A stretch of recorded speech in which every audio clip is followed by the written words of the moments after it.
All right, everybody, good morning and welcome to another Friday, another episode of Sea Mask. I'm here with this based panel of Catholic gentlemen, Tim Gordon, Will Noland, and Nick Stumphauser. How you guys doing this morning? Really well. Feeling fresh and froggy. Hungry in several ways, in every imaginable way. Nick's looking Ambitious. especially fresh.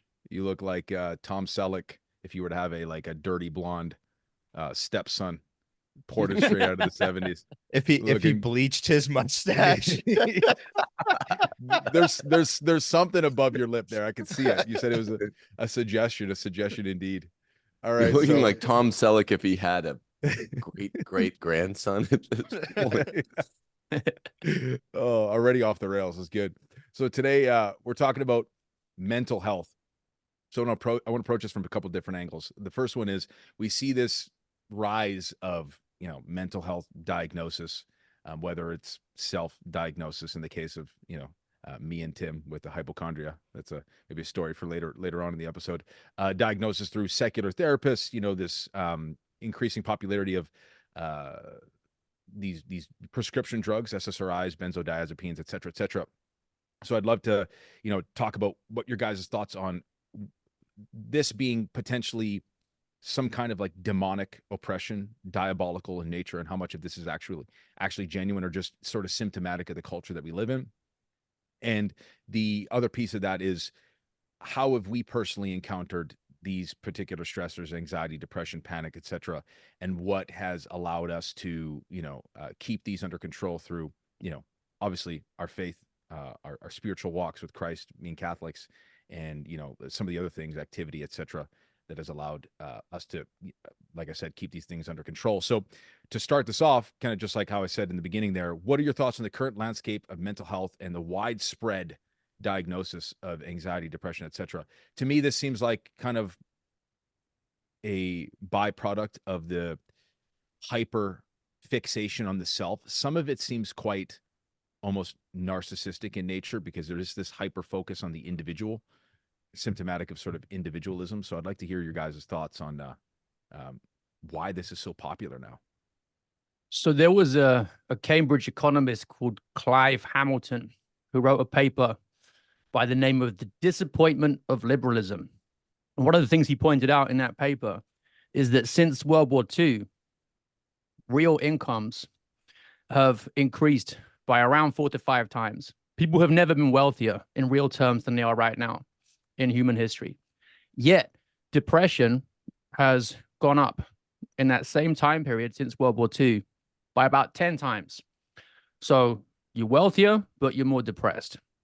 And depression is the leading cause of disability in the world right now. It's responsible for more missed work days than anything else. Just people who feel so crushingly depressed, they can't get themselves out of the house to get to work. So it's super interesting that the wealth and the mental health relate together like that. You're wealthier, but your mental health is worse. And I think this is because there's a real basic misconception at the grassroots level of modern psychology, because their vision of what a human being is fundamentally wrong. So I want to suggest, this is my crazy thought for the day, that the only truly mentally healthy people are saints. That's what real mental health involves.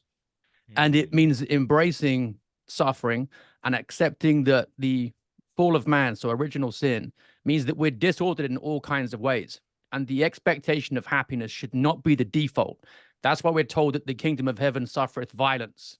It's hard work to actually bring things back into order. And a lot of your life is going to be about the endurance of that and the suffering it entails. That's why St. Thomas says that it's a well-adjusted mind that has that measure of sadness.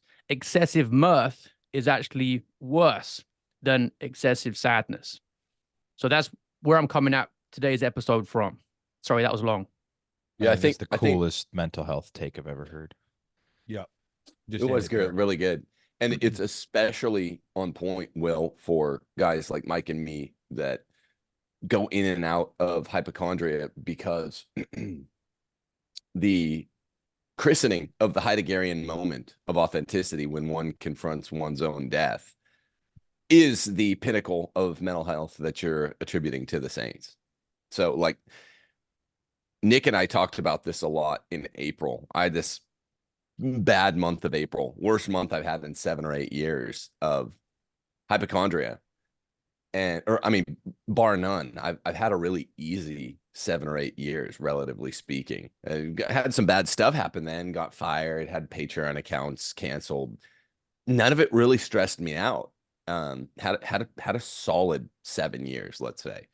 But in April, we were talking about the fact that for a hypochondriac, and Kierkegaard says in the concept of anxiety, that all anxiety is just unresolved death confrontation. Even people that don't like to go to sleep until late, which is me and some of my I know 1 or 2 of my brothers and my friends who tend to be hypochondriacs. It's unresolved death confrontation. You don't like the light to end. Well, I lost what I was going to say. Oh yeah, so that's especially relevant to what you said about like the saints are the ones that are willing to give it up. And Nick, I remember, was standing out by my basketball hoop talking about this. Like it's the paradox of life. You know, philosophy is training for death. Christian philosophy is training for death. And you have to be willing to give it all up to scoop your life back, like Abraham with Isaac. You know, gotta be willing to give it away at a moment's notice in order to truly have a Christian life. We all, you know, live this borrowed platonic existence in God's true act. To really embrace your physical life, this side of the eschaton, you have to be willing to give it up at a moment's notice, and that is a cause of anxiety. The other thing I was going to say that I wanted to ask you guys without shifting track is, I don't know if the mental health professionals you've ever dealt with said that there's always anxiety depression loops that are like mutually constitutive. They always told me that, and that always sounded like bullshit, because I've never struggled with depression in my entire life. Just anxiety. I'll get in my reptile brain and ride, but I never get depressed. And also, then when they try to diagnose you with the benzos, I was going through a file folder the other day, and I have like a bunch of uncashed in benzo diagnoses, and I'm like, I'm going to burn these. I never have done drugs. I'm never going to do drugs. It's the same drug for anxiety and depression. In other words, metabolic hyperactivity and hypoactivity. You're being diagnosed with the exact same shit. That doesn't make sense at all. So, I mean, I can do math. That doesn't make sense, bro. I don't know what there's three kind of quick thoughts in response to, well,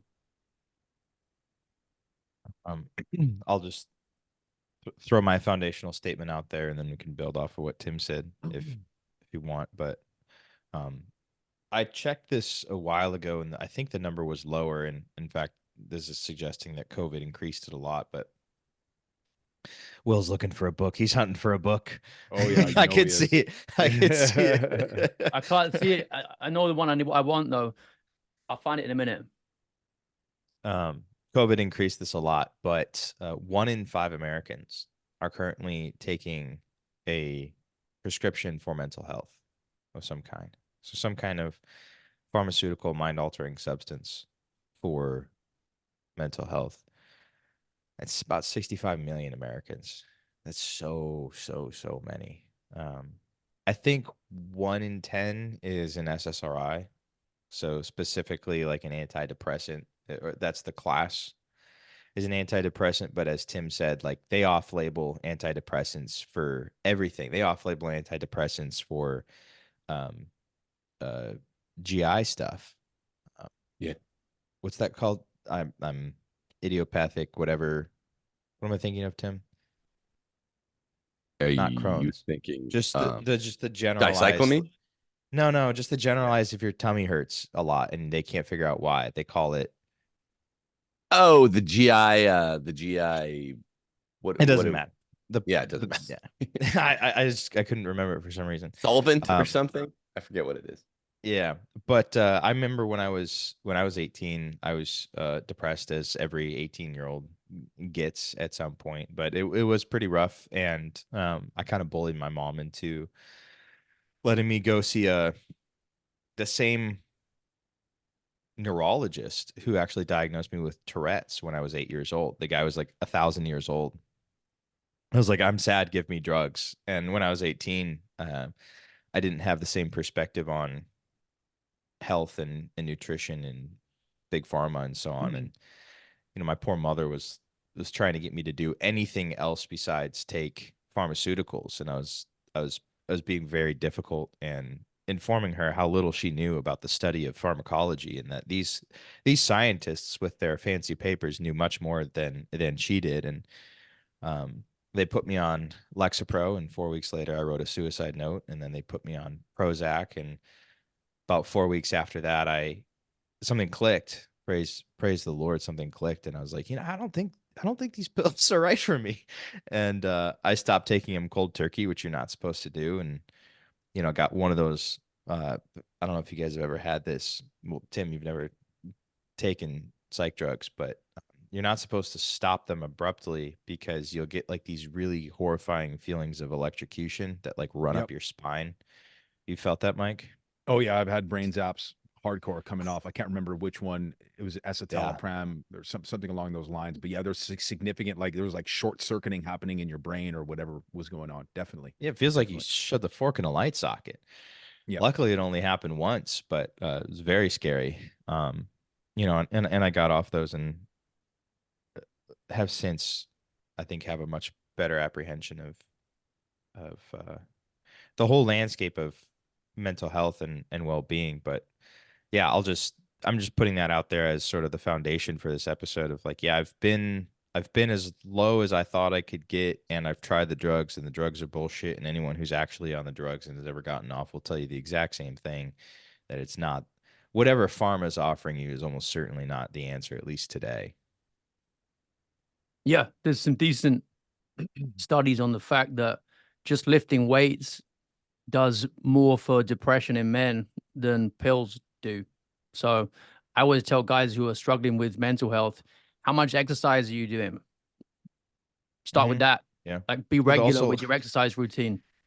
Magnesium has outperformed SSRIs. Aspirin has outperformed SSRIs. Doing nothing has outperformed SSRIs. Going for walks has like the meta-analysis on SSRIs is so bad. Yep. I was actually looking into this before we got on this talk. Will, you're going to say something. Go ahead. No, it's not important. I found that book I was looking for. I'd recommend people have a look at it. Let me see if I can hold it up. The Triumph of the Therapeutic: Uses of Faith After Freud by Philip Reif. And here's a line from it. He says that religious man was born to be saved. Psychological man is born to be pleased. And he talks about this paradigm shift in how we think about mental health. And it's so important, especially once you understand that no one is going to save you apart from Christ in the Christian view of things. And he's not going to do that for you without the cross, his, but also your own too. Like if he got to heaven through the cross, you think you're getting there without that? That's crazy. So inbuilt for the religious view is this idea that suffering has a purpose and you shouldn't try to escape it. Jesus will save you, but he won't take the suffering away from you. He'll just use it to actually purify you. So that's what we're committed to, understanding that suffering has a role. And I like looking at the last sentence of books. Listen to this. That a sense of well-being has become the end rather than a byproduct of striving after some superior communal end announces a fundamental change of focus in the entire cast of our culture toward a human condition about which there will be nothing further to say in terms of the old style of despair and hope. So making well-being the end of life in terms of that feel-good self-help meaning of the word, that's a big mistake. Yeah, it's embracing the suffering of life and the carrying of that cross and the peace that comes with it, and complete submission to God's will that has brought about peace, you know, that has transcended all understanding for me. You just lay it at the foot of the cross, and there's almost like there's a relief in knowing you don't even have to shoulder it on your own, but you know that inbuilt to the Christian life is suffering. You can't circumvent that. Now with the SSRIs and the benzodiazepine distinction, just like Nick, I've had extensive experience on both. And what's really interesting about all the studies about serotonin, or it's the SSRIs, selective serotonin reuptake inhibitors, is that there's actually no positive outcome versus people that don't take them at all. So you really start to wonder what is actually going on like a biochemical level in your brain. And so much like you, Nick, I've experienced this suicidal ideation that comes from them. And at best, so at worst, it's suicidal ideation. At best, it's a cold indifference. Yeah. It's called anhedonia. That's the technical term, because serotonin has been marketed as the happy hormone, because after the patents on the first generation antidepressants, which were MAOIs, monoamine oxidase inhibitors, which increased dopamine, when those patents ran out, pharma had to scramble together and find some other mechanism of action for antidepressants. And they went with SNRIs and SSRIs, selective norepinephrine reuptake inhibitors and serotonin reuptake inhibitors. And when you increase serotonin in everything from mice to apes to humans, you get what's known as anhedonia, which is the inability to experience pleasure. And so if you've essentially cauterized the nerves of the human person, yeah, they're not going to be depressed anymore, but they're also not going to feel joy or happiness or pleasure. And that is seen as success if somebody's, in a really rough spot. And the irony is there are some individuals who actually do experience the benefits from SSRIs, and the benefits appear to be the same benefits that are conferred from smoking marijuana, which is that there's an inflammatory process that happens in the brain that increases the brain's defense mechanism in the increase of a substance called allopregnanolone, which is a neurosteroid that mothers postpartum, it drops very heavily, which is what confers postpartum depression. And prior to that, progesterone increases allopregnanolone in the brain, which is why pregnant mothers are often euphoric if they're not, throwing up in the mornings. But in general, they're more euphoric and happy. And so SSRIs and marijuana both inflame the brain, and as a response, allopregnanolone goes up. And so basically any benefits that are being conferred from SSRIs is incidental. It's an accident. And and in general, the vast majority of people experience anhedonia. There's this idea Nick, go ahead, Tim. Sorry, I was just going to ask a quick yes, no. Do you know if SSRIs block the natural production of dopamine the way that marijuana use does? By definition, it has to, because serotonin and dopamine exist in a seesaw. So as dopamine goes up, it naturally suppresses serotonin and vice versa. So if you are preventing the reuptake of serotonin, that means that the circulating serotonin concentration increases, and so therefore the circulating dopamine concentration would decrease as a result of that. Very interesting. It's and this is where this popular thought of, oh, it's just a chemical imbalance comes to be. Even like my grandparents are like, oh yeah, it's a chemical imbalance. You're like, well, what's the imbalance between which chemicals? The only imbalance that exists is in a person's life between the things that they should be doing and the things that they should not be doing. And quite often, these people that are seeking out these SSRIs, benzodiazepines, etc., aren't sleeping well. They eat like shit. They don't move. They're usually not people of faith. And so they're looking for this very passive means of solving these issues that are way deeper than just simply a pill can solve. And benzodiazepines in particular are very, very dangerous drug. I don't know if you guys have had any experience. I've been prescribed pretty much all of them, Xanax, clonazepam, you name it. Ativan, I believe, is one of them as well. And it's crazy what happens, because there is a high that you experience from them, but the low is so crushing that it facilitates just a drug addiction. That's all it is. So incredibly effective. It's just like getting drunk, like getting hammered. Yeah, your anxiety's crushed, but what happens is this rebound the very next day. Very, very, very dangerous. And dependency on this drug happens within like a week of taking it daily at a certain dose. And it's so amazing how willy-nilly a lot of therapists, a lot of doctors are willing to prescribe said drugs because, it's incredibly dangerous stuff. You could die from the withdrawal of benzodiazepines, as you know. Yeah, and they're trying to give this shit away. Like I went to When Abby was really young and I was trying anything aside from actually doing the drugs that they were prescribing, I would go, I'm like, I'll even try going and talking to a psychotherapist. I wasn't bullying anyone to let me go. I was so stressed out after we came back into the country and I was in law school. I had all these compounding stressors, but mainly it was just surgery after surgery of Abby, follow-up surgeries. And they're just trying to give it away. You go in to the doctor, to urgent care, and you're like, don't worry about that white coat hypertension. You know, my blood pressure is going to be really high, but I have that. And you're just trying to get to see the doctor and you're talking to the nurse. The first thing the doctor will say, hey, I'm a hypochondriac. Don't worry about it. The doctor will come in and they're like, so anxiety disorder? You're like, I guess if I had like an IQ 104 and was a determinist, materialist, reductionist, nincompoop like you, yeah, that's what I would call it. And then they're like, okay, well, before we do anything, I'm gonna write you a prescription for one of the benzo family. And you're like, okay, I'm not gonna use it. But then you're like, okay, so I had a tickle in my throat.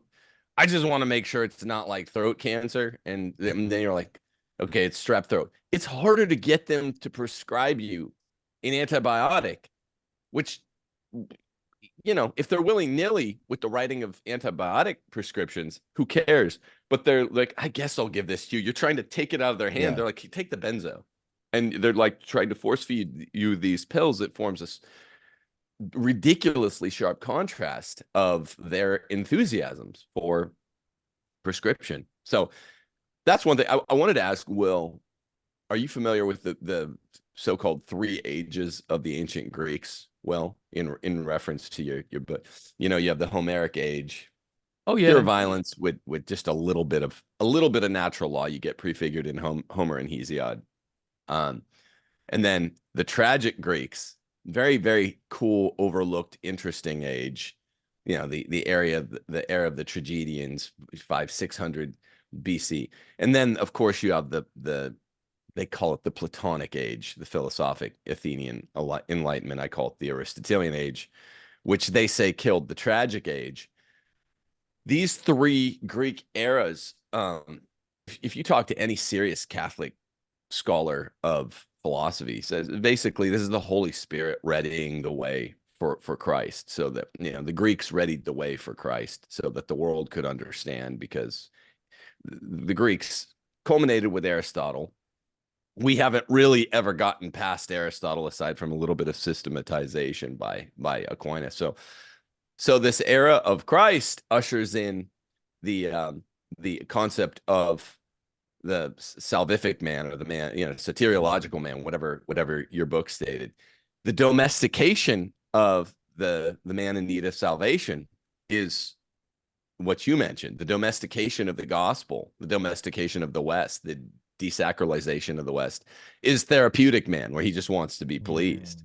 But I can't help but remark that even in that second Greek phase, I don't know about the Homeric Greeks, I'll have to think about it, but even in that second Greek phase, which is pre-Christian, pre-soteriological, whereupon, you know, amor fati is the anthem. You know, love fate no matter what happens. Oedipus Rex can't see until he's blinded himself. You know, your story's going to end up bad. No one gets out alive, which is, of course, true without salvation in this context. And any of the remaining tragedians, whether you're talking Sophocles, Euripides, Aeschylus, you do get the vision. You do get the truth. You just have to be willing to say amor fati, love fate, no matter what happens. This is so much more based than, of course, Aristotle really is just waiting for baptism. He gets everything ready for Jesus, but this is so much more based than where we are now. Therapeutic man, where people just want to be pleased all the time. They're like, just give me drugs, give me video games, give me AI, give me fantasy worlds. And of course, the truth is between the Aristotelian and Christian view. It's all about Aristotelian natural virtue in this life, sacralized by Christ's blood, the sprinkling of Christ's blood and the sacraments. And we're just waiting to be saved by Jesus and to cooperate with it with good deeds. But if you had to pick between the bookending eras, you know, tragic. I had a philosophy professor, Charles Bombach, who would always say this. He's a lapsed Catholic. He's like, the tragic is so much more based than the therapeutic. And he was always shitting on therapy, modern psych therapy, because it's all based around avoiding the confrontation with death, avoiding suffering, avoiding the sight that Oedipus gets after blinding himself. Whereas it's the exact opposite with the tragic worldview. So I just can't. If you have to pick one, young men, I guess go with the tragic point of view. But why not have all of the goodies of the tragic point of view, the embracing of your death, your suffering, with the resurrection of Christ, and then all of a sudden it's the most based. Yeah, this is what attracted me to Nietzsche when I was late teens, early 20s, because at least he emphasizes the importance of hardship and embracing suffering. Like, I'd rather have that than someone trying to sugarcoat everything. And that's an insight that you get deepened in the lives of the saints as well. And people need to read those more, because they are always talking about the importance of basically accepting a real hell on earth in preference to a false paradise. Like, you want a real hell over a false heaven, because the suffering is what's actually going to bring you closer to reality and result in humility. If you run from that and try to shield yourself from being exposed and actually rendered naked before reality, that's a far worse position for you to be in spiritually. Absolutely. I have a question to build on what you both just said. I don't think that any man, okay, that's not true. Plenty of men would shy away from this, but men with any practice of virtue whatsoever, when presented with rational suffering, like a true crisis, are willing to take it on. They're willing to shoulder it. If they've done like really just any maturation in their life whatsoever, the loss of a job, the death of a loved one, you name it, a sickness, a lawsuit, they'll shoulder it. But I think the main conundrum with mental health that we see in modernity and normie world that makes me, and I know Mike and Tim, very uncomfortable as well, is it's the irrational suffering. And this is like what hypochondria is. Now, I have OCD. I hate saying that. It sounds so gay to be like, I have a thing. Hi, my name's Nick and I have a thing, you know. But if you were to psychologize it and wear some gold-rimmed circular glasses and say, you know, what category of pathology do I most struggle with? It would be OCD, and hypochondria is a subset of that. So is scrupulosity.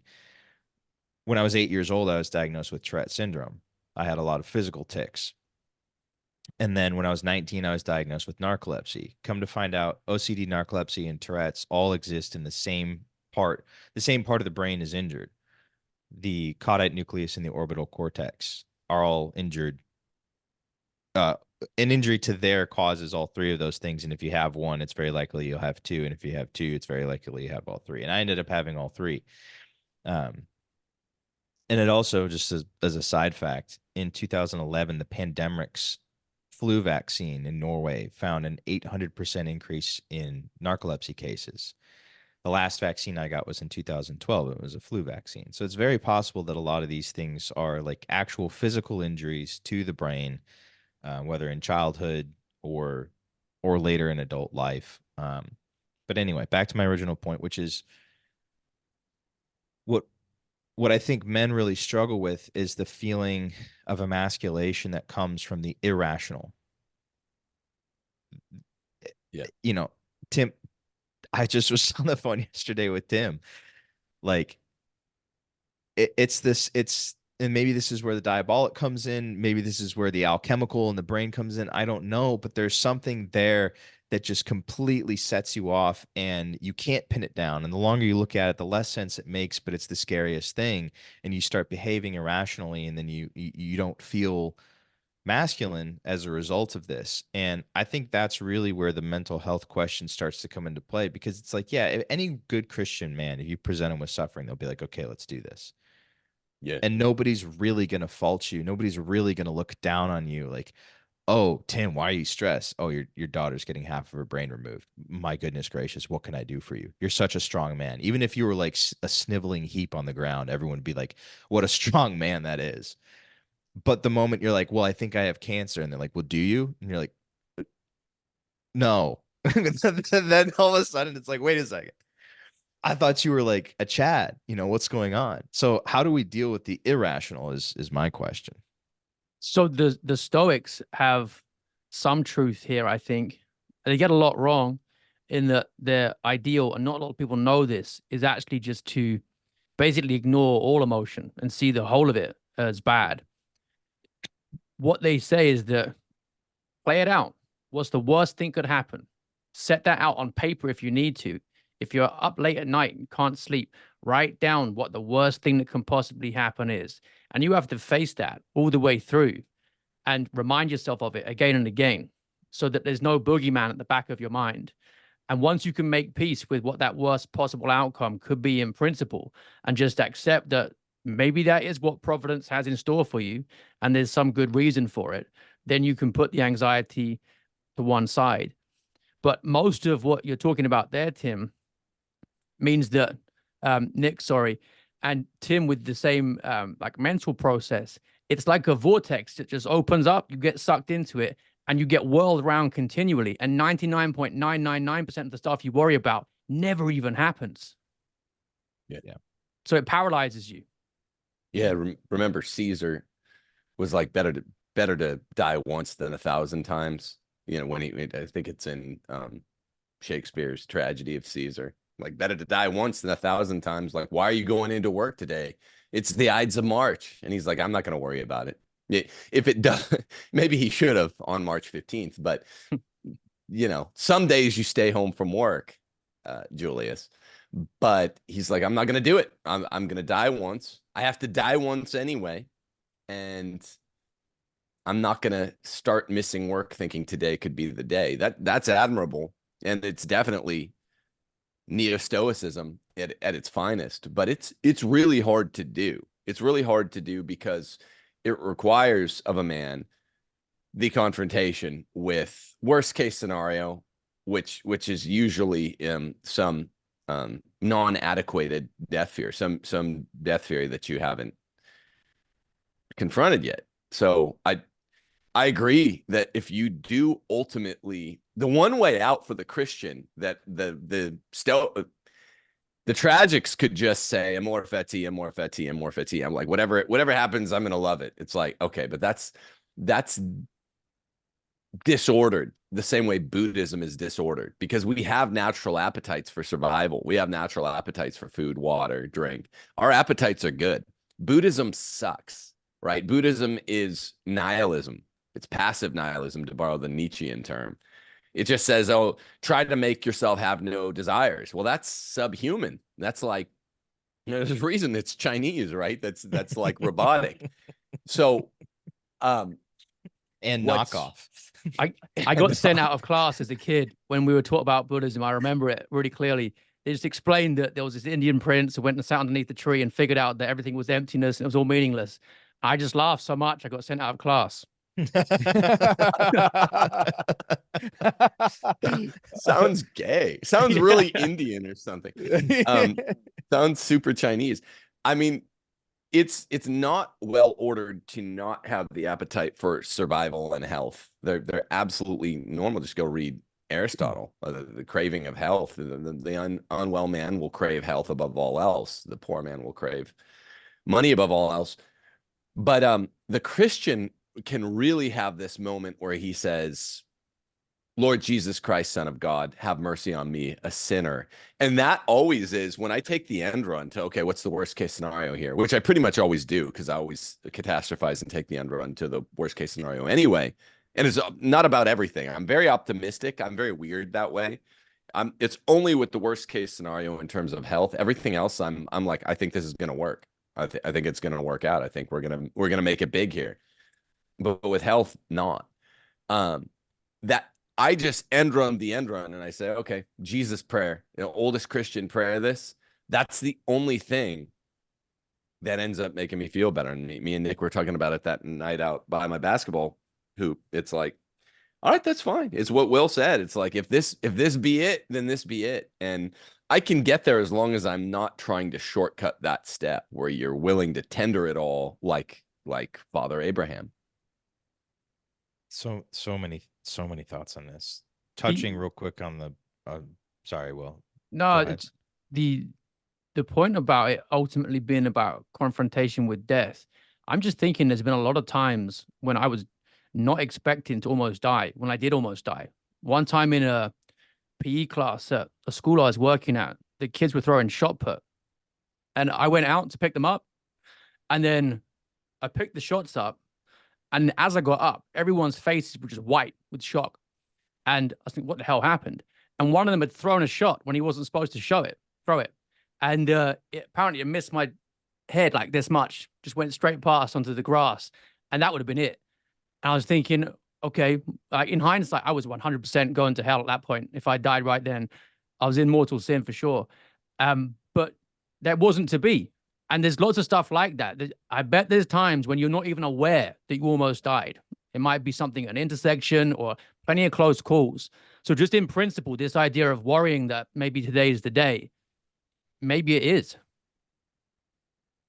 I still think that there's an element of absurdism or irrationality in that the Seneca approach, I think, is what you were quoting, Will, with the stoicism of just figure out what the worst case scenario is, meditate on it, really saturate yourself in it, come to terms with it over and over again, and then transcend it. And in Dune, I don't know if you guys seen or read Dune. Anyone? I've seen Frank it. Herbert's Dune. Yeah.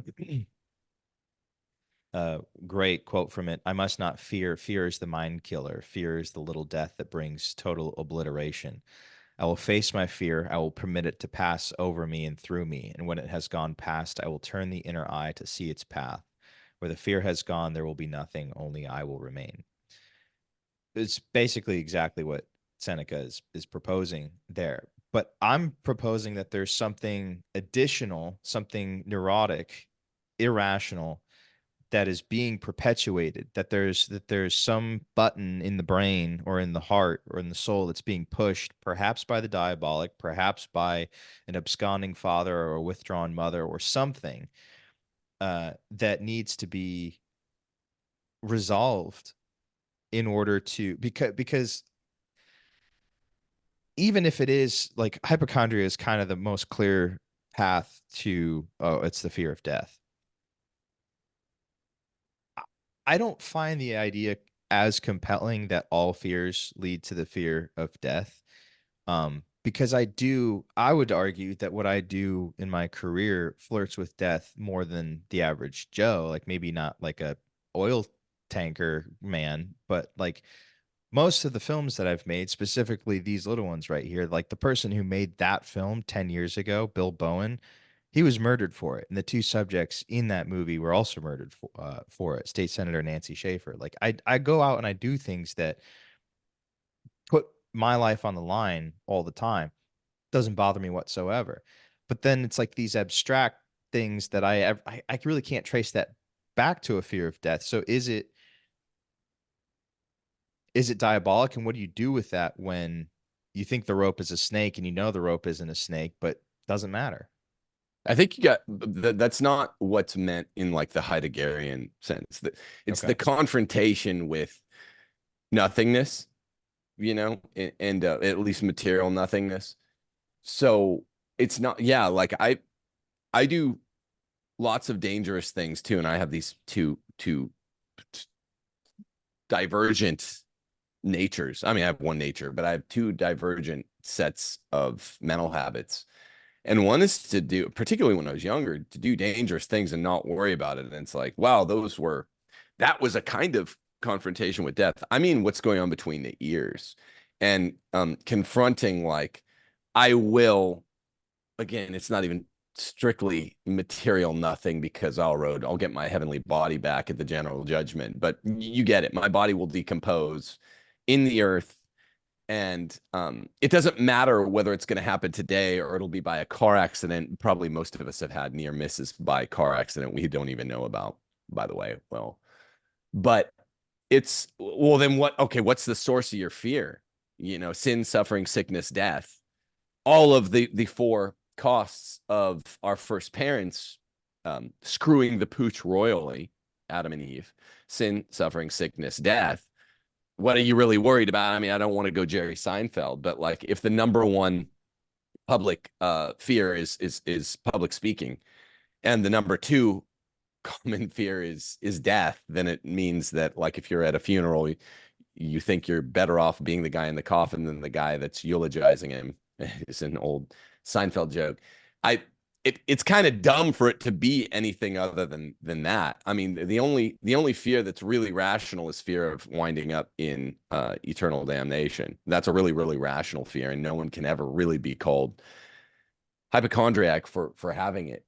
But I don't, assuming that that's not the fear that any of the four of us are talking about, or the anxiety. You guys also never answered whether you go through the so-called loop of depression, anxiety. I was curious, but I don't know what else can be more valid than, like, besides that one thing, that one Christian thing, the four last things. What is it? Sick, death, judgment, heaven, hell. Yeah. What's a rational fear to have? It's kind of all hypochondria. And Nick, we even talk about some of your fears as hypochondria. We talk about a type of fear that you and I share, which is to say, scrupulosity. Sometimes as a young kid, thinking I had done things that I hadn't, and being really worried about it, and telling my mom, I'm like, I know I didn't do this, but I'm worried I did. Well, and it would be we've something even like, even like delved into that, though, as like, okay, there's a difference between inflaming a sin and thinking this is worse than what I had done, and ex nihilo fabrication of an event. And that's where I'm like, okay, this is getting into weird, fringe, diabolic, or pathological territory, where I'm wondering, where is the fear of death in that? Like, that just seems like its own unique thing. And why I keep bringing this up is, when you look at, like, these TikToks of very mentally unwell people with the crazy physical alterations and the surgery and the SSRIs and all these things, it's very easy to laugh, because they are proclaiming to have a fear or a difficulty that to us sounds so absurd.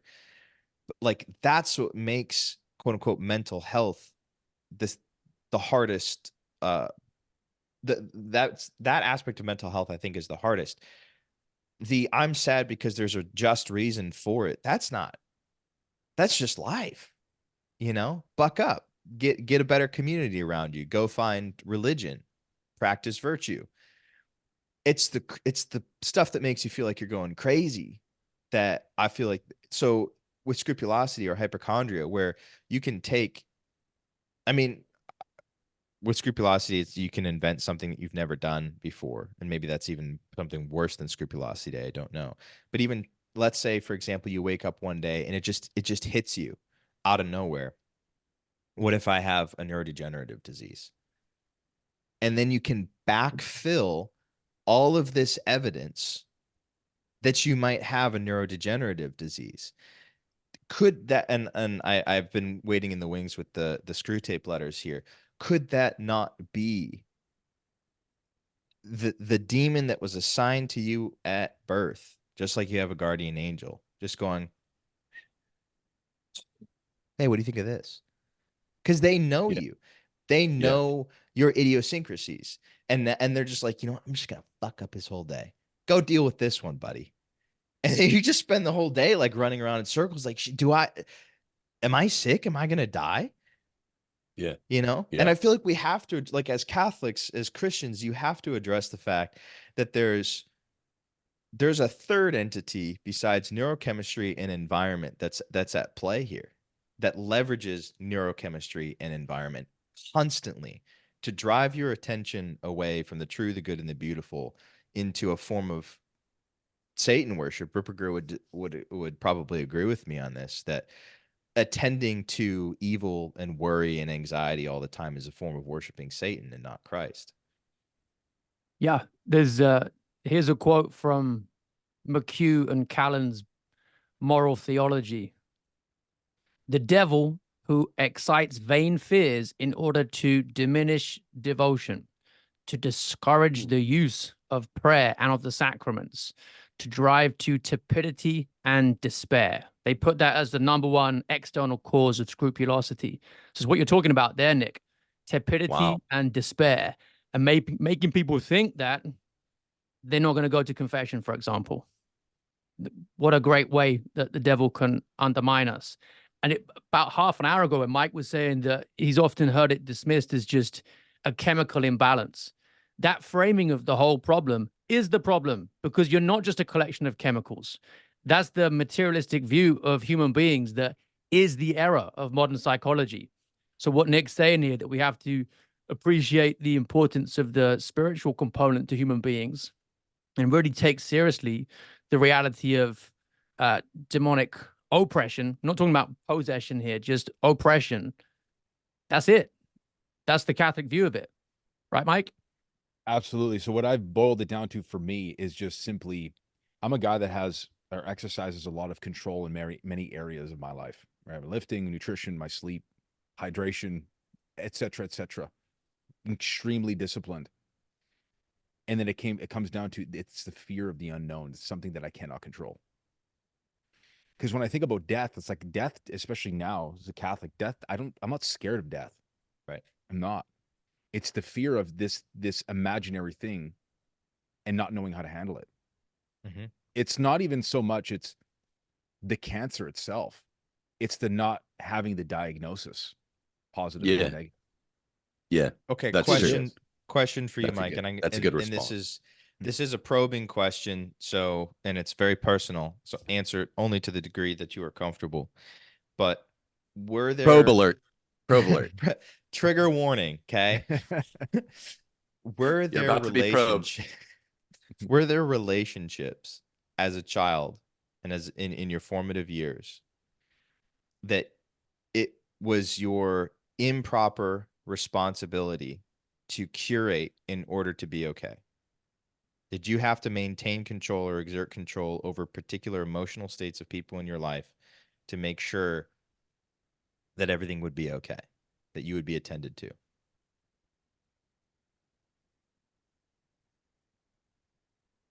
Yes, early on, and this is, again, I'm an open book with this stuff, so I don't care about talking about it. But my mother was quite young when she had me, and she went through a particularly tumultuous and turbulent divorce with my father. They tried to get back together, and so there was a bunch of stuff I shouldn't have seen in the home with regards to her behavior toward him and what he demanded of her. And so in the light of this divorce, and as a young man, her emotions were kind of all over the place. And then in particular with some early relationships with other men, there was an instability in sort of attachment and, insecurity within those relationships. So I almost felt like I had to be like a quasi therapist.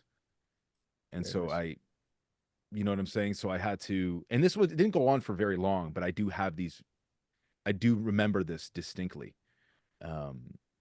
And so I had to show up for her in a way that I probably shouldn't have had to. And so early on, yeah, I guess there was definitely some experience with that. I haven't given that much thought, so I'm kind of trying to access this memory bank in my brain. Not that I've blocked it off. It's just that there's been so much going on in my life the last 10, 15 years. I haven't had to Mike's going to wind up crying in the fetal position. Nick, give Nick 3 more questions. You're not in front of Will. Not in front of Will. It's just a single tear, if anything. Never. Come on. No, Will will terminate you.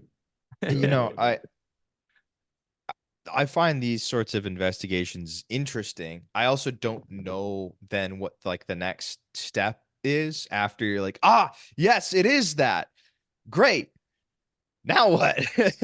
Exactly how you know the ideology, but like that doesn't necessarily inform the remedy. It's for me, it's the realization that I'm not as in control as I think that I am. God's And the it might provider. be like the stoicism, like the answer might be some version of stoicism in the end anyway, which is just the recognition that like, okay, this was the ideology of my need to exert control over all situations. I understand that that was a result of something that shouldn't have happened. This was trauma, this was abuse, this was pain of some kind. It shouldn't have happened. And so therefore my response to it is going to be improper. And now that I'm conscious of this, I will do my best to relinquish control as it is prudent, knowing that I'm exerting control improperly. And then what you're confronted with is basically exposure response therapy, which I think is the only true kind of therapy, is Yeah. exposure response. Because Which it's the is only just- kind of therapy you don't want to do. Where it's like, It's okay, the go only walk one. around a cancer ward. You're like, no, I'll do anything. Give me the drugs. Like, I never yeah, even, yeah.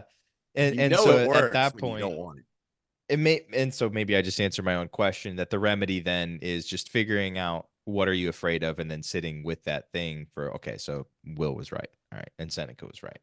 Circling all But the way Nick, back, Will was right.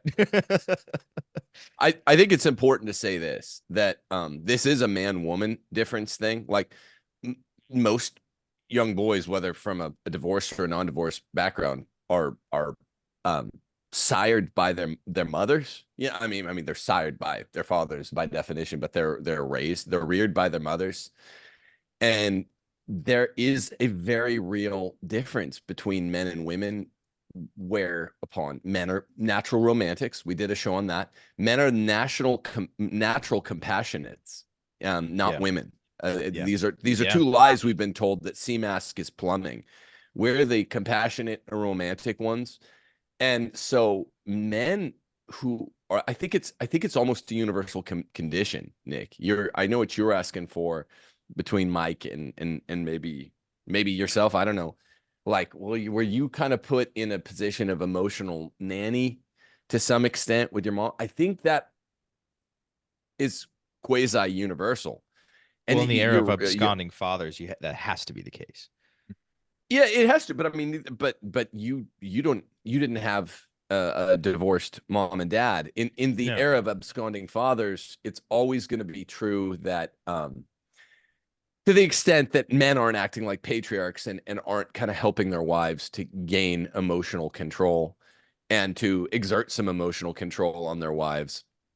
Yeah, this is probably universal in the sense that just like, moms are at home raising the sons, and I don't want to blame all women, but there tends to be a primacy of the perceived female problem, which pretty small. And it's like, hey, if your day is going to go all right, Junior, my day has to be going all right first. So it's the first instantiation of happy woman, happy life. And it's not, we don't want to blame all women. We're just getting a little Freudian here. And so I think rather than blame all women, it's like, I do think that's the first place it shows up. And at some level, it's just because women are less compassionate than men, and there's a primacy to their problems because they are the weaker sex, the fair sex. And so, and they don't tend to others first the way men do. So a young boy with his mom, I love my mom. My mom takes care of me in all these other ways. Emotionally, I'll kind of tend to her because one, it'll make me more comfortable anyway. I'll just sublimate whatever's going on. Two, women have this inbuilt response to a man who expresses suffering, even if it's their son. Like maybe it's overtly the expression of care, depends on the individual woman, but there's always a little bit of that attitude. I think women are supposed to talk about their sufferings, men aren't. And it's part of the happy woman and happy life thing that gets probably inculcated very young. And I think this is just universal. So I think men, it's really important you said what to do next, to understand that having a community of dudes, I mean, even for those of us who are very, very, very close with our wives, my wife's my best friend, Will and Mike, your wives are your best friends. But this is like that area that divides us from the Yeah. women, the compassion and empathy thing, women have a really hard time understanding male worry. Because like, well, you guys are the strong ones. It's like, well, yes, I'm not contradicting that. I would never contradict that. But like, we have shit we have to deal with, like between the ears, between the eyes. Yeah. And you need a group like this to be like, okay, did you deal with that? Okay, did you deal with that? We're all having overlap, union and intersect on certain issues, but among the four of us. So I think that's one sort of praxeological takeaway. It's just like, don't blame your mom. Just, it's kind of all women.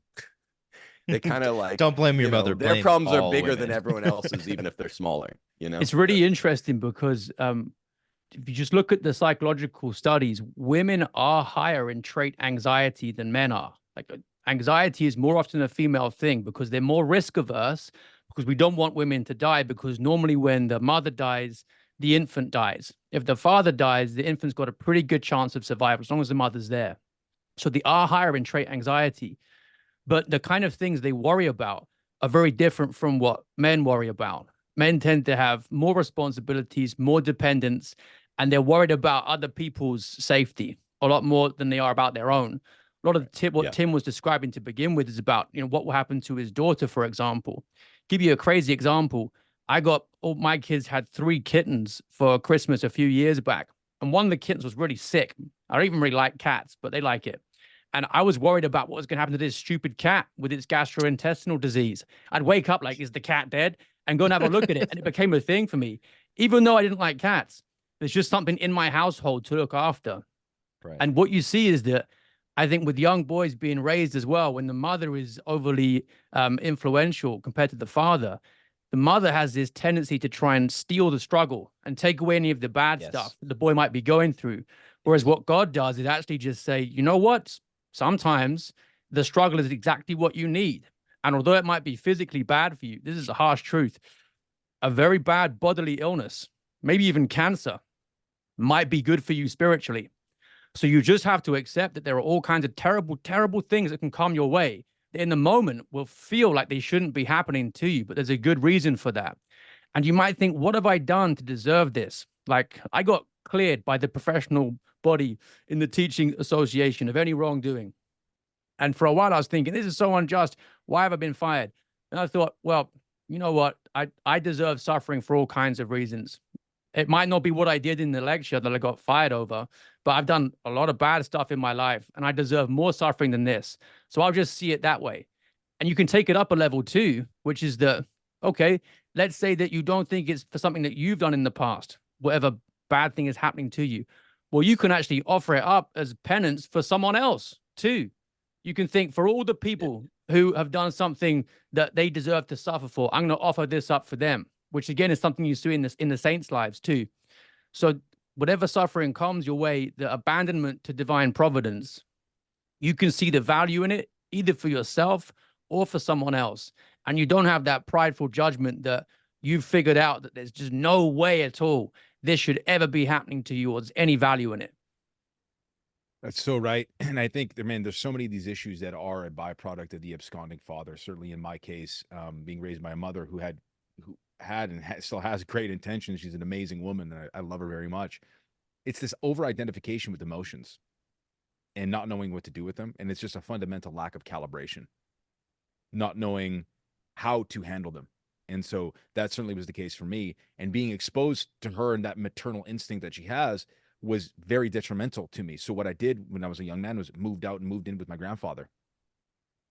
Much more of a stoic farmer, Italian type of man. Not my issues disappeared because Christ was still the missing link in my life, but a lot of these issues with the over-identification of emotions went by the wayside. So speaking a little bit about what we've all personally struggled with, I know me, Nick, and Tim spoke about it. I'd love to hear if the juggernaut himself, Will Nolan, has struggled with anything. And that's one question. The second bit is, what are things that we actively do when these things arise, or to keep them at bay, that have ameliorated these issues? So that's the second part of the question. But Will, how does this present for you, man? I'm morbidly curious myself. Same, yeah. Apart from worrying about sick kittens at nighttime, Yeah. the main thing that I've worried about is 100% after I was made self-employed, after leaving the teaching profession for nearly 20 years and always knowing what money I was earning next month. At least that's what I thought. I used to imagine that, but it turns out for anybody who imagines being employed is a safety net, it's not. The sword of Damocles is there over your head the entire time. I understand that now, but psychologically, it just felt comfortable thinking, oh, I earn X amount per year, and this amount's coming in next month. When that went, I spent a lot of time obsessing about where the next paycheck was coming from, because my expenses are super high with 7 kids, stay-at-home wife, all the rest of it. So that was the worst kind of anxiety, I think, that I can draw a parallel to between what you guys are saying. It's not so much about my own health, but the fixation on it, the irrationality of thinking that, what if something bad happens? What can I do to control it and make sure that doesn't happen? That became a big focus for me. And the way I got around it was just thinking, okay, well, let's say that next month no work comes my way. Providence has put that before me, and there'll be some reason for that. Maybe it's so that I pray more or become more humble, whatever it might be. There's a reason for that situation. And I also trust that it won't get so bad that it will mean that I totally lose the ability to provide for my family. Maybe we have to become more frugal, and that could be a really good thing.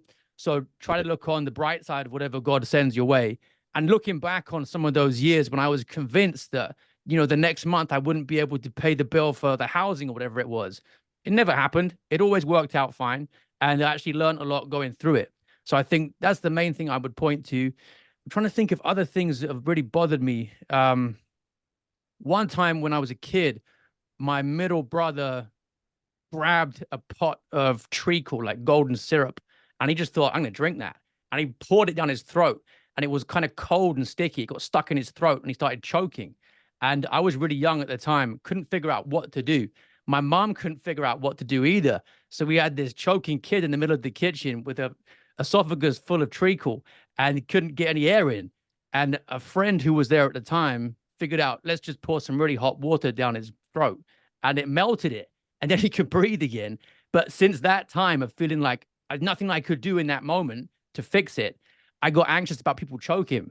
And that stayed with me with my own kids when they're toddlers as well, first learning to have solids. I was thinking, what if they choke? So it's like, well, if they do, then I'll just have to go through the procedure, and then hopefully that's going to resolve it.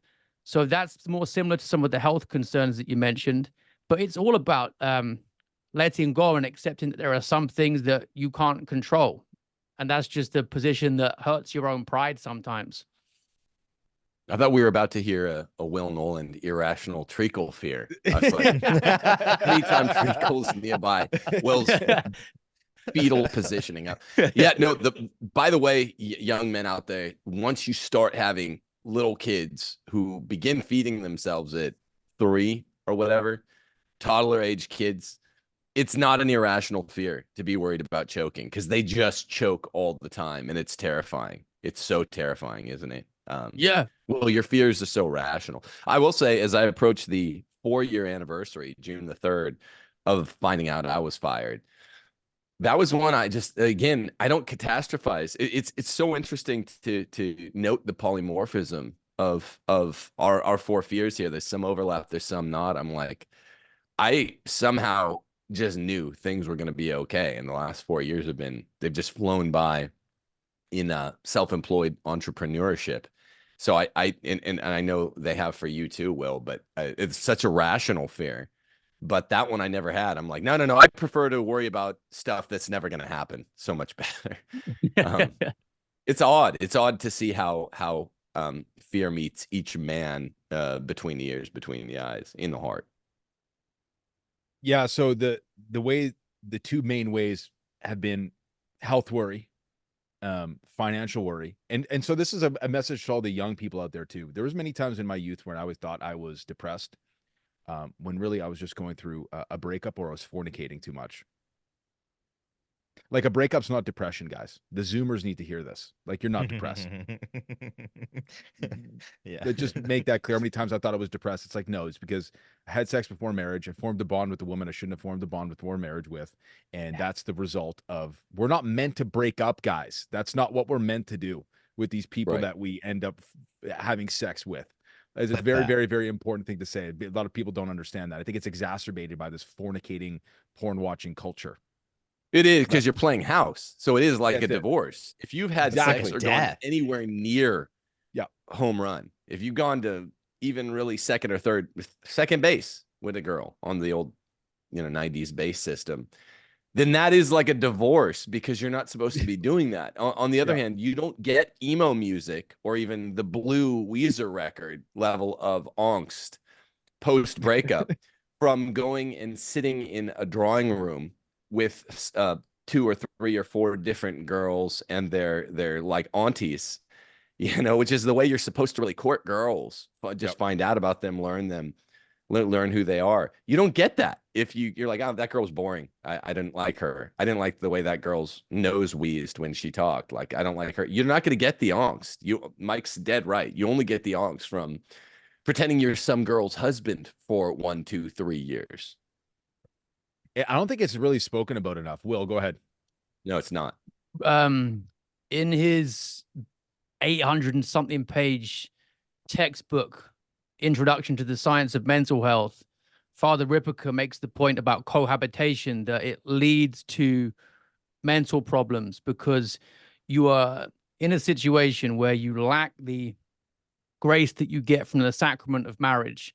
And that means that you are exposing yourselves to the flawed reality of fallen human nature, but you're not being given God's help to actually cope with that. So right. it's bad for both of you. And that's why it works out basically never. So you need extra help to be able to cope with your own vices, your spouse's vices. Marriage is tough in that way. Yes, you are your spouse's succor, like spiritual aid, but you're also each other's cross in a sense too. And you wear away each other's rough edges. And God makes that so it turns out okay. And you can't do it without his grace. So cohabitation is itself a kind of occasion for mental illness. Fornication is also a mental illness. Like you got to be blunt about that fact. Sin makes you stupid. Father Ripperger said that as well. Yeah, And so, go ahead, Nick. it darkens the intellect, and if we're speaking about mental health and the capacity of right reason, for Catholics, it would make sense before any medication is considered, any cold shower, black coffee, journaling, fasted cardio, David Goggins podcast listening, go 6 months without habitual mortal sin. Go to confession once or twice a month. Receive the Eucharist every single Sunday in a state of grace. So go right beforehand if you have to, and to confession, that is. And try praying the rosary at least once a day, once every other day. It takes 17 minutes. There is no excuse for any Catholic who's saying I've tried everything and hasn't tried the rosary. It's like, it's literally 17 minutes. I've timed it. Yeah, I've timed it. And I have a book over here. I haven't read it. It's the Liber Christo method, which Ripperger partnered with some guy. And I personally, this isn't taking shots at the rosary. This is taking shots at how Catholics, especially like Chad Catholics, treat the rosary. Like, it's a weapon. Every Hail Mary is a bullet fired at Satan. And I don't like this conception of the rosary. Anybody who has had any peripheral contact with the diabolic in any way knows that prayer is not a binary effective strategy. The exorcism of Emily Rose is based on a woman named Annalise Michel who had 67 solemn rite, bishop appointed exorcisms. 67. Those are between 1 and 4 hour long sessions with all of the smells and bells and all of the power of Holy Mother Church behind them. And it took 67. So this idea that you're just going to pray and you're going to feel better right afterward is nonsense. And if you look at prayer like that, like you're going to just get bitter at God. So I'm not saying if you pray the rosary every day, you're going to have like a fantastic mental health life. But we are talking about spiritual warfare peripherally. I do think there's so much more to discuss on the subject. And if you're leaving the rosary aside or something equivalent, though I would say that that's probably number one up there, you are leaving a lot on the table. So to talk about some effective strategies, just real quick, for people to understand the severity, I went through a long period of like alcoholism. I abused drugs, all kinds of drugs. I was a fornicator. I ended up in like one level below the psych ward when I was in my early 20s. Have been through tons of talk therapy, flirted with suicide for much of my life, mixed pills and alcohol quite often, especially during COVID. I was drinking like 3-4 bottles of like 101 proof whiskey per week. It was bad. And I was still I don't know how I was still functioning. You look great. The Italian, it's the olive oil, dude. That how you deadlift 800 pounds? Yeah, what the hell? This is like terrible. I was still somehow doing it. Still somehow hitting PR advice for everybody. It's terrible. Yeah. Man, dude. I've been Does that to mean the you could be depths of it. deadlifting 1,600 pounds if you hadn't done that? That's what I like to say. I'm not deadlifting 1,000 pounds because of all the wild turkey 101 I drank in my 20s. So just so people understand the depths of it, it's been really bad for much of my life. As a young boy, I remember going through this stuff, and struggled with it for much of my time as a Protestant. Okay, so what I can say is obviously it's mental, physical, spiritual. We're comprised of those three things as human beings. So on the physical side, obviously lifting weights, eating well, incredibly important. Mentally, sleeping well, incredibly important. These things have helped to a certain degree. The rest of it was effectively combated by a beautiful prayer life and faith walk that I've only begun to experience in the last 6 months coming back to the Catholic Church. I don't mean to sound like this guy that's full of zeal and piss and vinegar, so to speak, but I have to speak to it because that's a true witness of my faith and testimony. That praying the rosary daily upon waking and then before I go to bed, staying in some type of prayer or conversation with God throughout the day. I don't listen to secular music anymore. I don't listen to secular podcasts anymore. I'm only consuming stuff about the faith. Jesus is like front of mind all day. So we have to understand that there's a spiritual component of warfare that I think we're completely blinded to. The Deliverance Prayers book by Father Ripperger has been very effective as well. I pray it every night with my family. It's right over there. Yeah, you can see it's under. It's 2 books above the Case for Patriarchy. Must have. Oh, there you go. There you go. And so reading that every night over the my Case family, for Patriarchy up. You have to. And don't forget, ask your husband as well. Thank you, Mike. Yeah, of course. And then so Father Ripperger's book, Praying the Rosary, having a fulfilled, beautiful prayer life, praying with my family, attending Mass, confession and the Eucharist by themselves, all those things in combination. In these last couple of months of experiencing this, it's not to say that things might change and I don't know, maybe the devil will ramp up his attacks. I don't know. This anxiety, this stress, this depression, this worry, all this stuff that I've been through, gone. Not just that, playing the Gregorian chant in the background. We know it's a demonic irritant, right? Mm-hmm. Father Ripperger also talks about this too. And so it's like, it's not just enough to be a barbell bro. It's not just enough to be a soul bra and get all the supplements and sleep and sun tanning your sphincter or testicles or whatever they do. It's also, it's like we cannot neglect the spiritual component. And for me, that was the most powerful because I had the other things down. They still didn't do much. They weren't able, those things were not enough for me to withstand the temptation of alcohol. Since reverting to the faith, the craving for alcohol is gone. I gave it up in penance to the Lord, especially on Fridays. I don't even want it. Completely sober-minded. And with all of these things in combination, the spiritual realm, it's like these things are just, now your results may vary. right? Right. Obviously, in the case of the exorcism of Emily Rose, like clearly, like she should have just lifted more weights, bro. She should have just deadlifted. What's wrong with her, man? But what I can say is a guy that's been through it, and have come back to the faith and have established this powerful prayer life.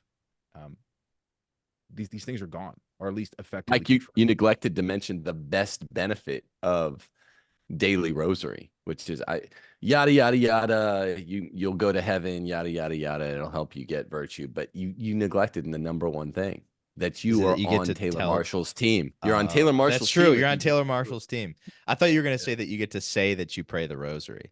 Yeah, that's the same difference. Right? I think you get like 10x the graces if you pray the rosary and never tell anyone. I don't know. I'll never know. I'll never know. I'm not humble enough to do that. But do you know what I do daily and whose team that puts me on? I'll let you guess. Is there an inside joke that I'm missing here? There's like some. Yeah. Oh, sorry. Yeah, you look. I'm looking at only you because of my monitor, and I'm like, Mike's not getting this joke. Yeah. Well, on TNT, he. I don't know if he still says it, but I really wouldn't know. But he would say, pray the rosary daily, or you're not on the team. And I was like, could I object? That's not true. Yeah, it's definitely not if true. the team is Catholic, you don't. It's not like a precept of the faith. So. And Tim and I mean, we've privately, and I don't know if we talked about this on the show much. Prayer is an individual thing, and it's not like, I don't like protocols, and I don't like people saying that like you have to do this protocol or you're a bad Catholic or you will suffer in a particular way. That's not true. It's not true. It's just it's like for the guys who message me and they're like, I'm addicted to porn, can you pray for me? It's like, well, are you praying rosary every day? No. Well, then, like, good luck. There's, I mean, Peterson on Frad was just on Frad, and he said something that sounds like it's straight out of This Is How by Augustine Burroughs, my second favorite book of all time, which he's like, there's not, you don't stop an addiction by stopping it. Mm-hmm. You know, that's just nonsense. Because then what are you going to do? What are you going to do in the meantime there? So I won't get into the whole addiction thing, but yeah, rosary is worthwhile for people who are trying to engage more seriously. And if that's not what you're being called to in your prayer life at the time, I'm not saying that you have to, or you're a bad Catholic if you don't at all. No, I also wasn't trying to be the heavy Mike. I was just trying to make you laugh. No. I was like, he's not getting the joke. Okay. No. I'm aware of Taylor Marshall. I wasn't aware of the joke. And I agree, Nick. Like, protocols can be, because you can't just be prescriptive for everybody with the same thing.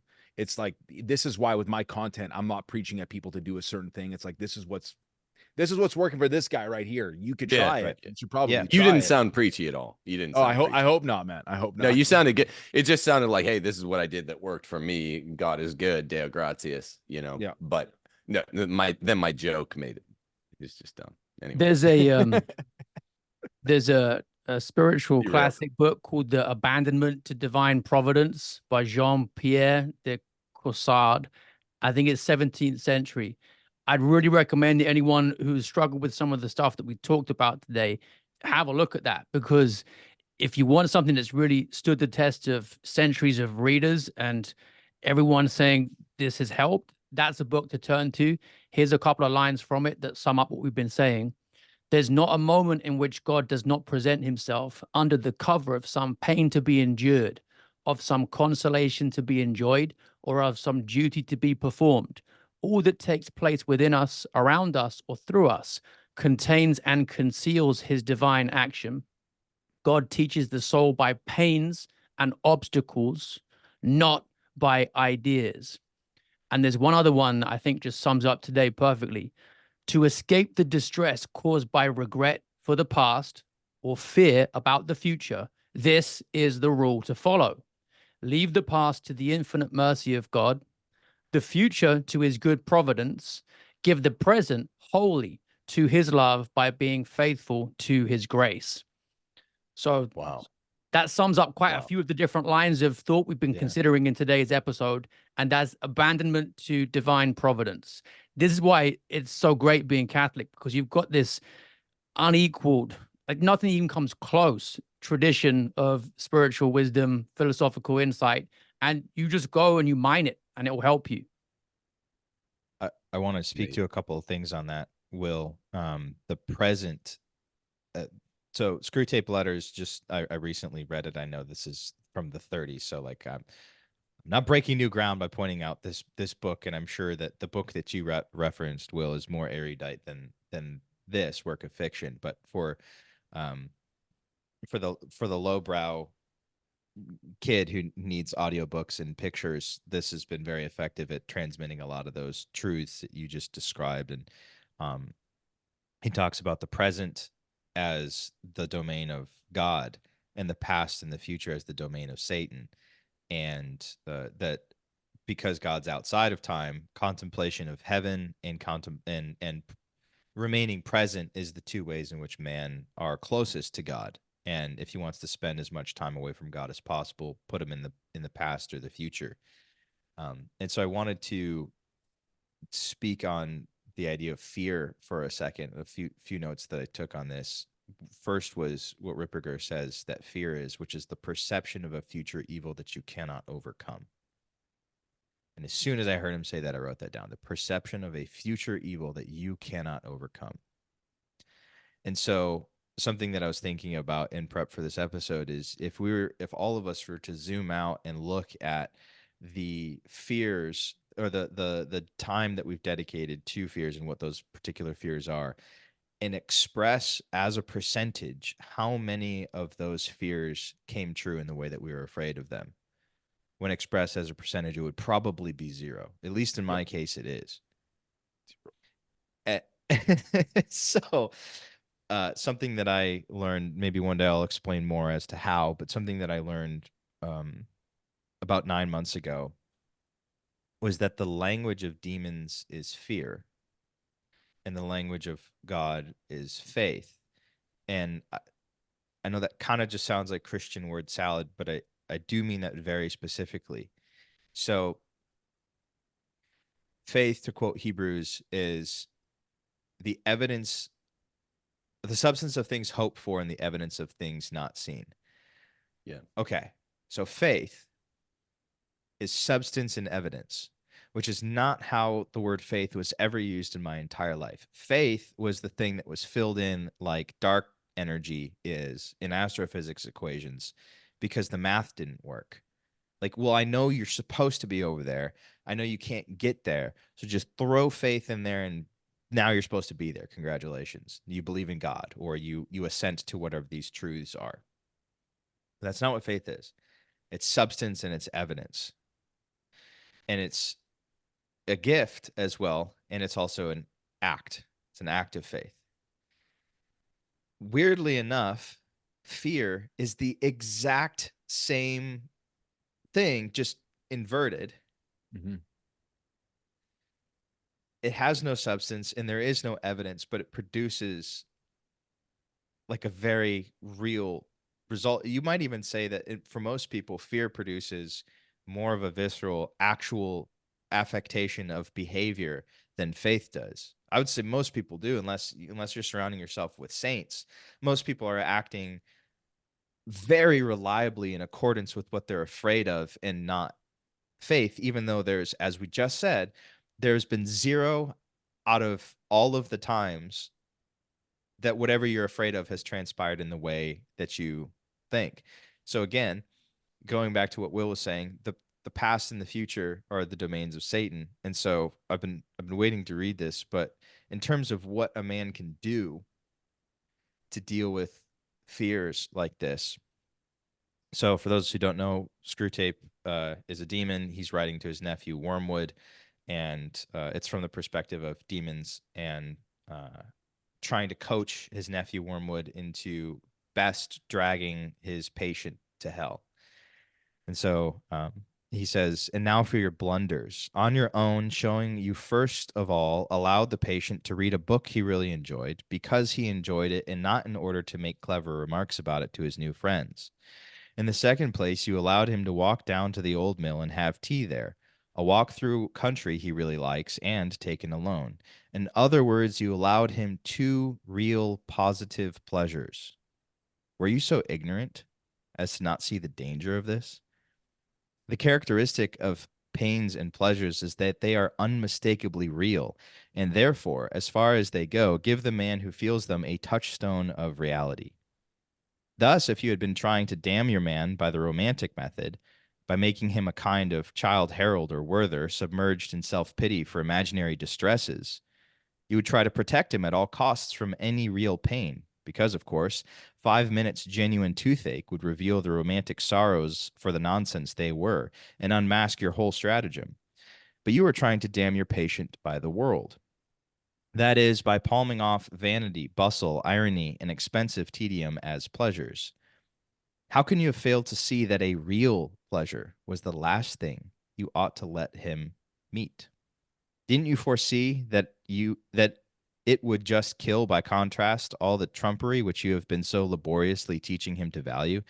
And that sort of pleasure which the book and the walk gave him was the most dangerous of all?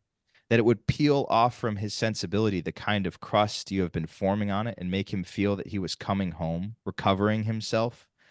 As a preliminary to detaching him from the enemy, you want to detach him from himself, and had made some progress in doing so. Now all that is undone. And the rest of this particular letter is about how, and this is why the East and Buddhism is so gay, like God made pleasures. They are secondary goods which orient us toward actual goods. And so positive moral pleasures are, I think, one of the best ways to draw the man right back into reality and just sort of awaken him to the present. And it's so abundantly clear what fear is designed to do. It's like you become anhedonic. Going back to the SSRI thing, it's like you can't feel pleasure. You're not hungry. I don't know about you guys. When I get anxious and afraid, I can't fucking eat. I cannot eat. I'm throwing up all the time. My appetite goes. I'm skipping songs on Spotify like crazy. Like no song sounds good. You don't want to commune with friends. I mean, like the amount of times I've gone over to Tim's house and it's brought me out of a stupor of some kind. But even getting there, I'm like, I'd rather just kind of sit at home. Why?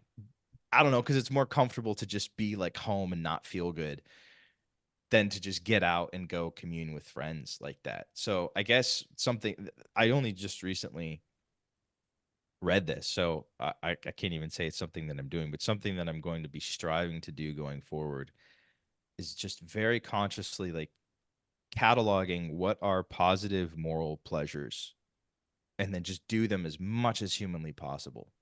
Mm. The other thing I was thinking, Nick, as you're describing that idea of fear and unreality, is that accounts for a lot. But if you look at Christ in the Garden of Gethsemane, when he's sweating blood and he really is afraid about what's coming, and it is exactly as he knows it's going to be. It's Yeah. not an unreal fear. He still goes ahead with it. He's afraid of it, but he goes ahead with it because it's what his mission is, what he has to do. So there's that case as well. So the thing that you're afraid of happens, and you still go through with it anyway. And that accounts for the other element in life when we're afraid. Sometimes it's irrational and it never happens. Sometimes it does, and that's okay too. But I think there's a difference in what happens in a man and what, at least what I've experienced. I'm curious if you guys have experienced this as well. The Garden of Gethsemane is electrifying. It's really beautiful to especially in the Passion of the Christ, the film. And I feel like I've been there in various stages of my life where like you're almost hypoxic. Like you feel like pins and needles because you're so afraid and you know what you have to do. And it's like the scariest thing you've ever done. But there's a difference between the clarity. My English teacher used to say knowledge is tied to culpability. Like the moment you know that you're supposed to do something,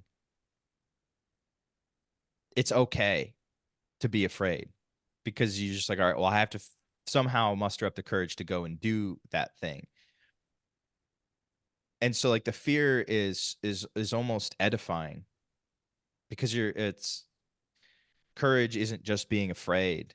It's being afraid of the right things and then doing and taking right action in the face of that. And so as a man, like, being called to courage feels good. And I think the reason why Satan keeps us being afraid of non-rational things is because you're just spinning.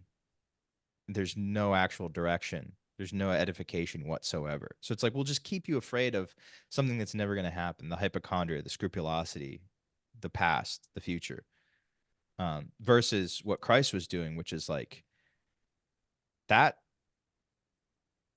is probably the greatest act of courage ever. It has to be, of course, like taking on the sins of the entire world and suffering the most gruesome death. I don't know that there, by definition, could be a more courageous act. But like, there's no courage of being afraid of something that's irrational and wrong, and then just worrying about it for a long period of time, which is basically what I do a lot of time. It may not sound very rational, but when I'm in those moments, I try to keep telling myself that I'm not an atheist. So why should I have anxiety? There's hope. I'm supposed to have hope. Like, I'm not supposed to be anxiety. It's such a simplistic quote, and it's kind of stupid, but anxiety being like atheism in motion. Like, yeah, it's kind of dumb, but it's something that I play out in my head. It's like, I only know hope because I believe in hope in Jesus Christ, and that's it. And it's like, how many times does be not afraid show up in the Bible? You know, many, many, many, many, many times. And so if we look at these 365, actually. Is it actually 365? Yeah, one for every day. Yeah, well, there you go. I mean, that sort of says enough. And so the one thing that I just try to tell myself when I'm getting into this, hypochondria or whatever, don't feed the beast. Don't go to Google. Don't sit there and ruminate in my thoughts. Pray, read the word. If you're in despair, read the Psalms. Doing something that is orienting yourself to Christ versus orienting yourself inward to yourself. That's where the enemy wants you. He wants you to be floating anywhere but WebMD. Read comic books. Yeah, don't do it, man. Read the back of your vomit bag on your next flight. You read old yellowed newspapers from Hoboken. Do not read WebMD because you will be convinced you have cancer. There's a special disorder that only med students get, isn't there, where they think they've got everything they're studying about. There's a special name for it. I can't remember it. I have that, and I was never. You're not a med student. Me too. Med students and Tim and Mike. Yeah. I've got a lesson coming up now, guys. I've got to go, and I'm the host. But it's been really good speaking with you, as always. And this has been a really rich episode. I'm going to re-listen to it. Really good. We love guys. you, God Will. bless you, dudes. Love Take you. care. Okay, guys. Looking forward to next God bless time. you.